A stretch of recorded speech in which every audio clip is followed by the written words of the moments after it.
പ്രദക്ഷിണം ചെയ്യുന്ന കൊട്ടിയൂർ അമ്പലത്തിന്റെ നടയിലാണ് കർമ്മ ന്യൂസ് നിൽക്കുന്നത്. എനിക്ക് പിന്നിൽ ഒരു വലിയ ജനസാഗരം തന്നെ നിങ്ങൾക്ക് കാണാൻ സാധിക്കും.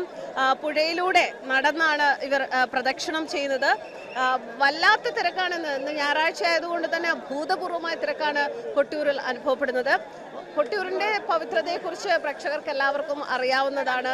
പുരാണത്തിലെ ദക്ഷയാഗം നടന്ന സ്ഥലമായി വിശ്വസിക്കപ്പെടുന്ന അക്കരെ കൊട്ടിയൂരിന്റെ മൂലക്ഷേത്രമാണിത്. ബാവലിപ്പുഴയുടെ ഇക്കരെ ഉള്ള ക്ഷേത്രം വർഷം മുഴുവൻ തുറന്നിരിക്കും. അക്കരെ കൊട്ടിയൂരിലെ ഉത്സവകാലത്ത് പൂജകൾ ഇക്കരെ കൊട്ടിയൂരിലേക്ക് മാറ്റാറുണ്ട്.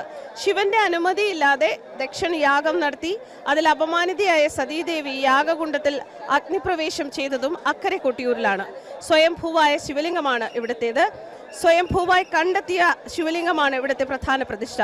വൈശാഖ മഹോത്സവം വർഷത്തിൽ 28 ദിവസം അക്കരെ കൊട്ടിയൂരിൽ നടക്കുന്ന വൈശാഖ മഹോത്സവ സമയത്ത് അക്കരെ കൊട്ടിയൂർ ക്ഷേത്രം തുറക്കുകയും അവിടുത്തെ ചടങ്ങുകൾ ആരംഭിക്കുകയും ചെയ്യുന്നു. ഈ കാലയളവിൽ ഇക്കരെ കൊട്ടിയൂരിൽ നിത്യപൂജകൾ നടക്കാറില്ല.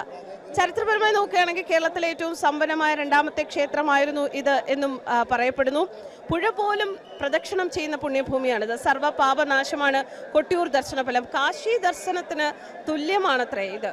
കാലവർഷം കനത്ത മഴ പൊഴിക്കുമ്പോഴാണ് ഇവിടെ തീർത്ഥാടന കാലം. ഒരർത്ഥത്തിൽ പറഞ്ഞാൽ പ്രകൃതിയുടെ ഒരു ആനന്ദ കണ്ണീർ കൂടിയാണ് ഇവിടുത്തെ ഒരു തീർത്ഥാടന കാലം. മഴ നനഞ്ഞുള്ള ഈ തീർത്ഥാടനത്തിന് ഭക്തരെത്തുമ്പോൾ അത് അവർക്ക് സമ്മാനിക്കുന്നത് ആനന്ദത്തിന്റെ നിമിഷങ്ങൾ കൂടിയാണ്. അഭൂതപൂർവമായ തിരക്കാണ് ഇന്നിവിടെ അനുഭവപ്പെടുന്നത്. പർണശാല നമുക്കിവിടെ കാണാം.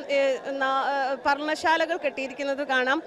ഈ പർണശാലകളുടെ പിന്നിലുമൊക്കെ ഒരുപാട് ചരിത്രങ്ങളുണ്ട്.